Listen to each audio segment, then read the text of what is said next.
मेरा नाम कोमल है। मेरी उम्र 16 साल है। गोरे चिट्टे रंग की खूबसूरत लड़की हूँ। मेरे वालिद का इंतकाल हो गया तो मेरी वालदा ने कुछ अरसे बाद दूसरी शादी कर ली। अब माँ के दूसरे शोहर का नाम नवीद था। उनका एक बेटा भी था जो मुझसे उम्र में 4 साल बड़ा था। अम्मी की दूसरी शादी के वक्त मेरी उम्र 16 साल थी। मैं शुरू से ही मॉडर्न लड़की थी और टाइट कपड़े पहनती थी। मेरी पतली कमर और बहुत बड़े काले घने बाल थे। मैं अम्मी के साथ उनके दूसरे शोहर के घर रहती थी। मेरा सौतेला भाई बहुत ठरकी था, हर वक्त फोन पर बातें करता। मैं उसकी बातें कभी कभार छुपकर सुन भी लेती। वो लड़कियों से बहुत ज्यादा बोल्ड बातें करता था और अपनी बातों से उनको खुश कर दिया करता। ज्यादातर घर पर ही रहता था। सिर्फ लड़कियों से मुलाकात के लिए घर से बाहर जाता। वो कोई ऑनलाइन जॉब करता था। मुझे एक दिन पढ़ाई से मुतालिक उनसे कोई सवाल पूछना था तो मैं उसके कमरे में गई। दरवाजे पर दस्तक दिए बगैर ही उसके कमरे के अंदर चली गई।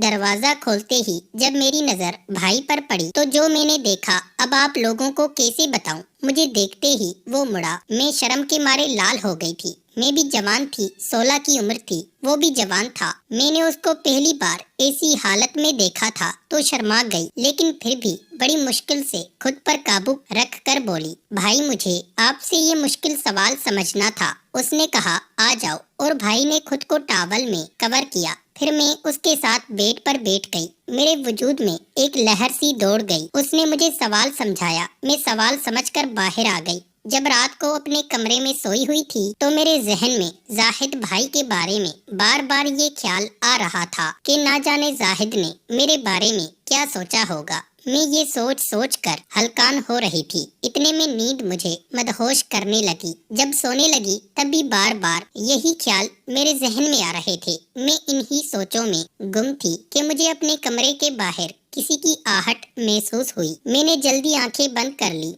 जैसे ही मैं सो रही हूँ। मैंने जल्दी से आंखें बंद कर ली जैसे मैं सो रही हूँ। इतने में किसी ने दरवाजा खोला और सीधा अंदर आ गया। मैंने हल्की सी आंखें खोलकर देखा तो जाहिद भाई था। कमरे में 0 पावर का बल्ब ऑन था। मैं चुपचाप पड़ी रही। मेरे जिस्म पर कोई चादर नहीं थी। जाहिद छुपके से मेरे पास आकर बैठ गया। कमरे में खिड़की से हल्की हल्की रोशनी मेरे वजूद पर पड़ रही थी। ये मंजर तो किसी इंसान को पागल कर देने के लिए काफी था। जाहिद कुछ देर मेरे पास बैठा रहा और मुझे आंख भर कर देखता रहा, और तकरीबन आधे घंटे बाद वो उठकर अपने कमरे में चला गया। यकीनन उसका दिल मुझ पर टूट पड़ने को कर रहा था, मगर उस रात उसकी हिम्मत नहीं हुई। अगले दिन मेरी माँ और मेरे सौतेले बाप ने नाश्ता करते हुए बताया कि उनको किसी रिश्तेदार के घर किसी काम से जाना है और वो रात देर से वापस आएंगे। नाश्ता करने के 1 घंटे बाद अम्मी और मेरे सौतेले अब्बा चले गए। अब मैं और जाहिद घर पर अकेले थे और जाहिद किसी काम से बाहर चला गया।